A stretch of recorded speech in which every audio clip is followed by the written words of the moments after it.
Hello student, Happy's ক্লাসরুমে তোমাদের স্বাগতম জানাই। দেখো, আগের দিন আমরা স্বরবর্ণ সম্পর্কে জেনেছিলাম। আজ আমরা শিখব ব্যঞ্জন বর্ণ সম্পর্কে। আচ্ছা, ব্যঞ্জন বর্ণ মোট ৩৯টি রয়েছে, ঠিক আছে?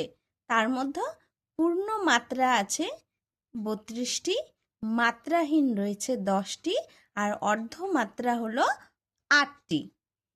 ক, খ, গ, ঘ, উম, চ, ছ, বর্গের জ, ঝ, ইয়, ট, ঠ, ড, ঢ, মূর্ধন্য, ত, থ, দ, ধ, দন্তান্ন, প, ফ, ব, ভ, ম, অন্ত্যেষ্টিয় জ, বয়সিন্নার, ল, তালিবস্য, পেটকাটা মূর্ধন্যাস, দন্তাস, হ, ডয়বিন্নার, ঢয়সিন্নার, অন্ত্যেষ্টিয়, খণ্ডাত্ম, উন্নিস্বর, বিসর্গ, চন্দ্রবিন্দু।